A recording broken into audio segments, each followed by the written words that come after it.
नमस्कार साथियों, आप सभी का फिर से एक बार स्वागत है मारुति की पाठशाला में। तो आज जो टॉपिक रहेगा वो थोड़ा सा घरेलू हिंसा से संबंधित है कि हमारी इस समय जो भागती दौड़ती लाइफ है उसके अंतर्गत हमारी जो घरेलू हिंसाएं हैं वो काफ़ी ज़्यादा बढ़ चुकी है। जो इन्वायरमेंट है हमारा पूरा पारिवारिक वो टॉक्सिक कहीं ना कहीं हो चुका है। कुछ उसके अंतर्गत इस तरीके से हम इग्नोर कर लेते हैं हर चीज़ों को, छोटे छोटे चीज़ों को समझ के या उसको जान के कि चलो देख लेते हैं, कोई नहीं हो जाएगा। तो इसके अंतर्गत आने वाले जो भी हैं उसमें हर वर्ग का नागरिक इस समय है, हर वर्ग के लोग इस समय हैं, चाहे वो ओल्ड जनरेशन से संबंधित लोग हैं, बुजुर्ग जो भी हैं वो भी इससे प्रताड़ित हैं, या फिर यंग जनरेशन से संबंधित जितने भी लोग हैं वो भी इससे प्रताड़ित हैं, या फिर आपका जो ग्रोइंग कर रहे हैं, जो अपने स्टडी कर रहे हैं वो भी इससे प्रताड़ित हैं, और जो छोटे बच्चे हैं जो अभी जिनका कि अभी अपनी लाइफ में जो एक खेल कूद का समय होता है वो भी कहीं ना कहीं इन चीज़ों से प्रताड़ित हैं।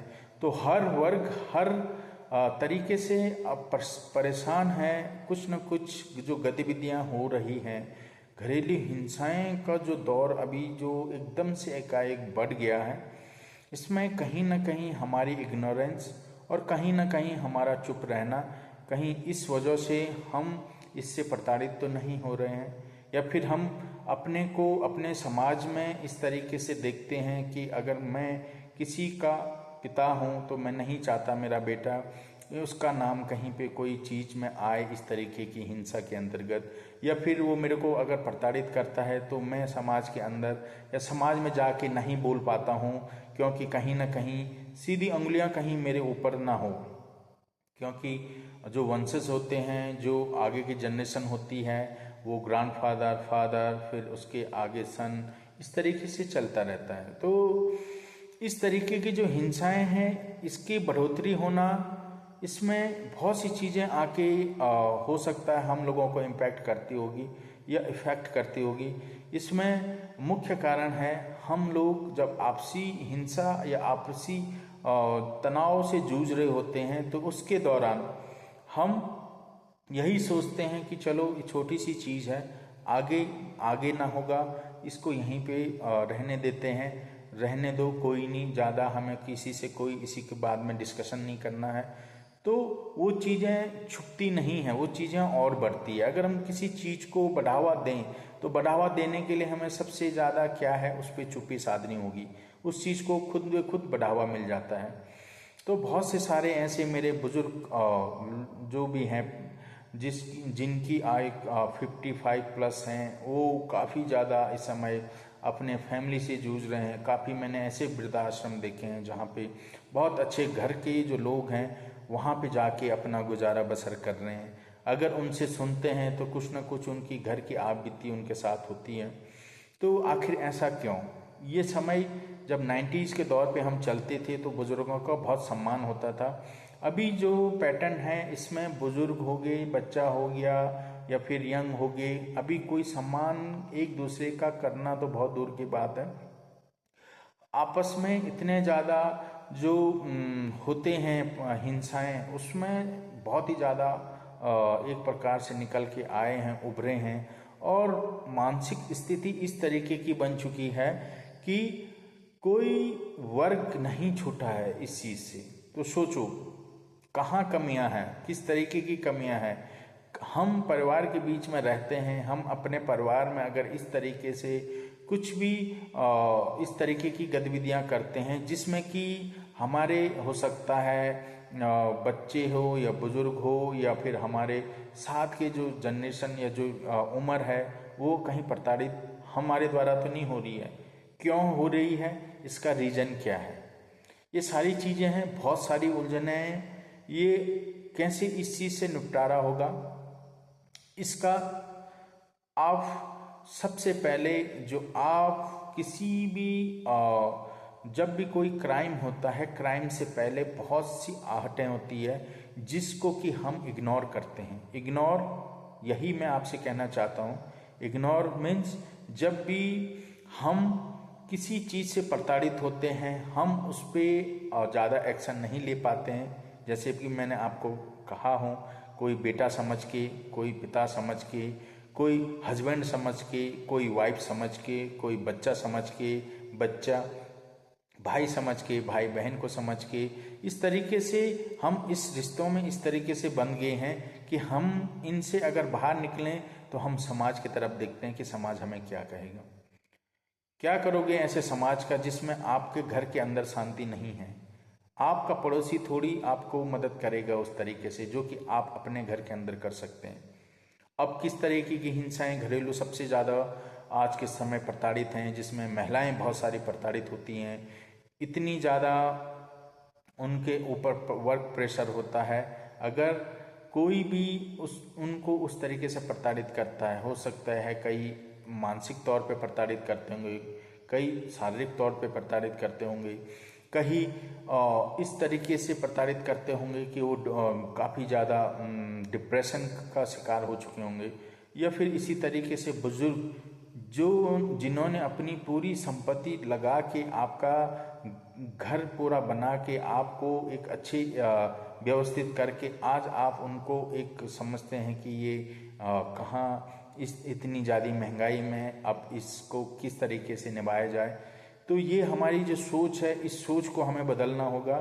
सोच हमारी जिस तरीके से बदलती जा रही है, हम कहीं ना कहीं अपने को और अपने परिवार को इस गड्ढे में धकेलते जा रहे हैं, जो कि आने वाले समय में कहीं ना कहीं क्राइम का रूप ले लेंगी, और उस क्राइम में हम कहीं नहीं और कभी नहीं बच पाएंगे। क्यों? क्योंकि क्राइम कभी भी कोई भी परफेक्ट नहीं होता है। कहीं ना कहीं उसका कोई ऐसा माइनस पॉइंट छूट जाता है कि हम कहीं ना कहीं इसके अंतर्गत हम आ जाते हैं, और हम उस समय फिर जब इंसान कुछ ऐसी चीज़ें कर लेता है उसके बाद उसको ये रियलाइज होता है कि यार मैंने बहुत गलती की है, मैं अगर ये ना करता तो ये नहीं होता, अगर मैं उस समय बहुत शांत हो जाता तो आज मेरे से इतनी बड़ी गलती ना होती। सेम यही पैटर्न हर वर्ग के लोगों के लिए है। आज के समय जो बच्चों का बहुत ज़्यादा शोषण किया जा रहा है पेरेंट्स के द्वारा, बच्चों का खासकर इस तरीके से कि उनका जो बचपना है उसमें उनको जो चाहिए होता है माँ का प्यार, और पेरेंट्स जो भी है माँ और पिता उन दोनों का, दादा दादी का तो है ही है, लेकिन वो नहीं मिल पाता है। इस वजह से बच्चे इस तरीके से चलते जा रहे हैं, सोशल मीडिया पे इतने एक्टिव हो गए हैं कि उनको अब आपसे उतना लगाव नहीं जितना कि अब उनको एक स्क्रीन से प्यार हो गया है। और उस स्क्रीन से होने का मतलब यही है कि आपने उस समय उस बच्चे को उस परवरिश के हिसाब से नहीं दिया है जो आपको मिली थी आपके पेरेंट्स द्वारा। तो समय के अनुसार आप हर वक्त हर काम करिए, हर चीज़ें करिए। आपका बाहर जाना, आपको घर पालना, आपके के जो भी चीज़ व्यवसाय है वो करना बहुत इम्पोर्टेंट है, क्योंकि उसके बगैर हमारा घर का नहीं गुजारा चलेगा। लेकिन साथ में अपनी फैमिली को समय देना, अपने बच्चों को टाइम देना, फैमिली के साथ आउटिंग करना, ये सारी चीज़ें होना बहुत ही अनिवार्य है। अन्यथा हम धीरे धीरे धीरे इस तरीके से अपनी फैमिली से इतनी दूर होते चले जाते हैं कि हम एक प्रकार से बाद में हो सकता है इसी कारण हम कहीं ना कहीं हिंसा के शिकार हो जाते हैं या हम हिंसक हो जाते हैं। कुछ पहलू ये भी हैं, कुछ पहलू और भी बहुत सारे हैं। आप भी बुद्धिमान हैं, आप भी इंसान हो, आप भी पृथ्वी पे आए हैं, आप भी बहुत भली भांति जानते हो कि क्या क्या कारण हो सकते हैं। और कई मेरी जहाँ तक वीडियो पहुँच रही हैं इसमें से 70% लोग कहीं ना कहीं किसी भी रूप से कभी न कभी प्रताड़ित हुए होंगे, घरेलू हिंसाओं का शिकार हुए होंगे। कोई ना कोई, अगर आप अपने घर से नहीं तो अपने रिलेटिव से, अपने रिलेटिव से नहीं तो अपने अगल बगल जो भी आपके आस पड़ोस हैं उनसे, नहीं तो कहीं ना कहीं हुए जरूर होंगे। लेकिन इन पे चुप्पी साधना, ये आप क्राइम को बढ़ावा देते हैं। मेरा कहना यही है कि कृपया आप अपने को थोड़ा सा प्रॉपर तरीके से इस पे जागो, जागने के बाद इस पे पहल करो। आप हमेशा अगर दबे रहोगे तो कहीं ना कहीं आपके ऊपर हावी कोई वो चीज़ होती रहेगी जिससे आप प्रताड़ित हो रहे हैं। इसीलिए आपका चलना, साथ में रहना, साथ में सारी चीज़ों को सॉल्व करना बहुत ज़रूरी है। और मैं यही कहना चाहूँगा लास्ट में इस वीडियो के माध्यम से आप सभी को कि लाइफ में जो भी सॉल्यूशन मिलता है इनसाइड ही बात करके ही मिलता है। हम आउटसाइड किसी को भी अगर हस्तक्षेप करवाएं अपने परिवार के अंदर या फिर अपने मैटर के अंदर, तो उसमें कहीं ना कहीं हमारी प्राइवेसी और कहीं ना कहीं हमारा जो अपना आपसी एक सामंजस्य होता है, कहीं ना कहीं उस पर कुछ बुरा असर तो ज़रूर पड़ता है। तो अपने मैटर को खुद सॉल्व करें। आप नहीं कर पा रहे हैं, अपने बुजुर्गों से करवाएं।